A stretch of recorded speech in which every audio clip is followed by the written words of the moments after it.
Okay, the next thing that I am gonna get into is my San Francisco 49ers. Like this, I might talk about for a little longer than the other things, but the 49ers end up playing the New York Jets on Monday Night Football, beat them 32-19, I believe. And I'm gonna talk about how I felt that game went for the 49ers, how I think they did. What are my thoughts on the San Francisco 49ers after week one beating the New York Jets? Coming into the game, I did actually pick the Jets to win. I did. Not that I didn't think the Niners could. I just thought that I could see the 49ers potentially coming out soft. Kyle Shanahan coming out like he's done in the past in week ones and taking things lightly.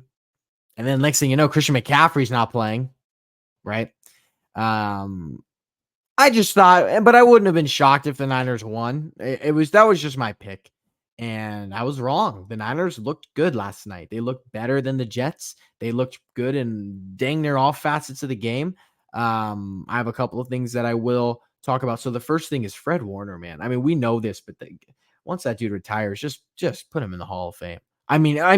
Just an insane linebacker. Always making a play, always everywhere. Just when you think Breece Hall or whatever running back is going to break out for a run, here's Fred Warner. Bang. That guy is so darn good at what he does. Um, so I think that I wanted to just give him a shout out. Starting at the beginning of this game, I thought the 49ers offense looked bad. I mean, it did objectively. They went 3 and out. Then they got the ball back because of a fumble from Breece Hall. Didn't get a first down, went 1, 2, 3, kicked the field goal. Jake Moody, who went 6 for 6 on field goals. Wild. The offense looked pretty bland. It looked unprepared. It looked undisciplined, honestly. Like they were miscommunicating. There was a couple plays where Debo messed up the route.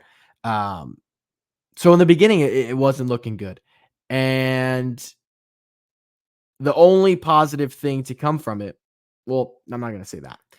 The offense was not looking good in the beginning of the game. Had a couple of concerns. I've seen Shanahan come out slow before. Takes him a second to pick it up. Okay. Then things started to roll. Things started to roll once they started to feed Jordan Mason and stop feeding Debo Samuel. Listen, I like Debo Samuel.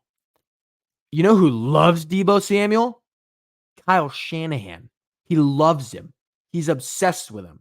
I think he was a little too obsessed with Debo Samuel yesterday because that guy was just getting too many carries. And it was like Debo, Debo, Debo, Debo, Debo. That's what it felt like.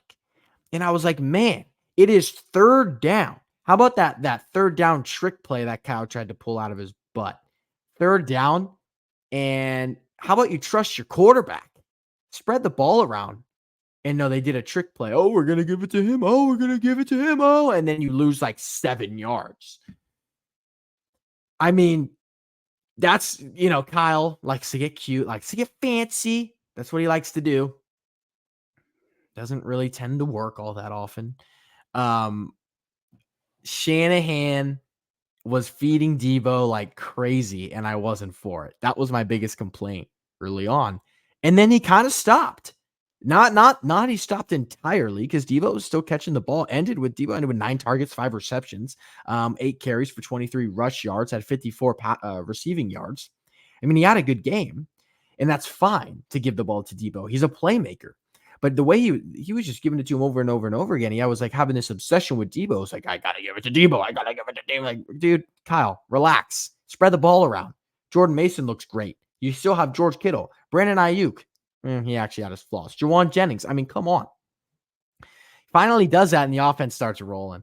Towards the end of the second quarter and the second half mostly, the offense was absolutely rolling. And here's a big reason for it. The offensive line was the biggest shocker for me. I mean, they weren't bad. The 49ers tend to run behind Trent Williams, which makes a whole lot of sense because he's probably the best tackle in the game. He is the best tackle in the game. He's just the best lineman overall in the game, offensive lineman. And they tend to run behind him because that's what you do when you have the best offensive tackle in the game. You run behind him. They run to the left. Dominic Pooney, right? The 49ers drafted him this year. They drafted him this year in the 3rd round. And that guy looked good. I mean, like steal of the draft type good. He had his moments, but man, he was opening up holes for Jordan Mason. Pause. But he totally was. And he was a huge part. The offensive line in general looked better besides Colt McKivitz. That guy's got to go. We all knew that though. But Dominic Pooney was looking really, really good for the 49ers, and it gives us hope. Can we have a run game where we can go both sides? Because generally it's straight behind Trent. It's a little fake to the right, or then go left behind Trent. It's like you got to end up behind Trent. And there's times where they go right and it ends up working out. I'm sure there are times that we can find, but generally it's not been good. But now, listen, it's week 1 in the Jets defensive line. And Quinnen Williams is a great player. I love Quinnen Williams. But they have some questionable pieces, some former 49ers, right? Javon Kinlaw is a Jet. Solomon Thomas is a Jet. Questionable. But Dominic Pooney looked really good. And this is a really good sign for 49ers fans that if they have a competent right tackle, I mean, if they have a competent right, I guess he's the right guard, huh? Because McKivitz is he plays that right tackle, which honestly, dude, that's just ugly. But what I was going to say was Dominic Pooney was looking good. He was looking really, really good.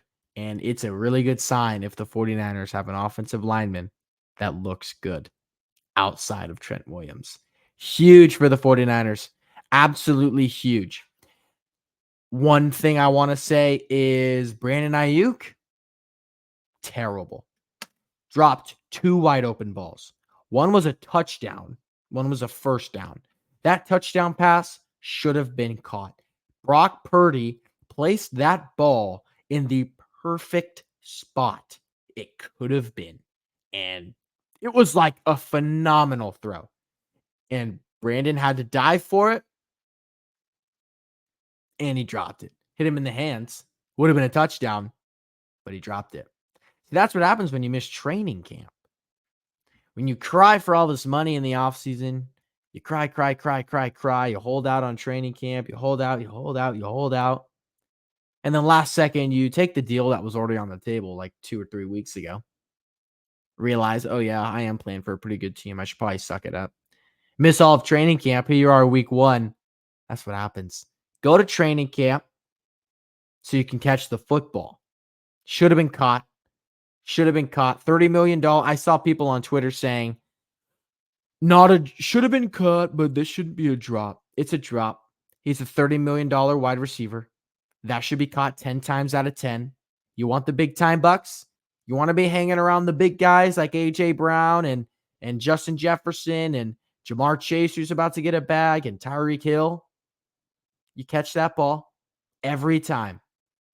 Brandon Ayuk was getting on my nerves last night, just a little bit.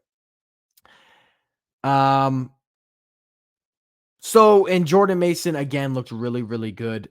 It sounds like Christian McCaffrey has an Achilles problem. It sounds like Kyle said it was tendonitis. What do you do if you're the 49ers? You rest him. You definitely don't risk an Achilles rupture for Christian McCaffrey. You don't want that. So if you're the 49ers, if McCaffrey's not up for this game next week, if it's even a slight concern, rest him. Mason was doing everything McCaffrey could do. He was. I mean, he was running like crazy. And McCaffrey, We don't need you. We need you, but we don't need you to be rushed back and rupture this Achilles. So you got Jordan Mason. You got Jordan Mason. And run him.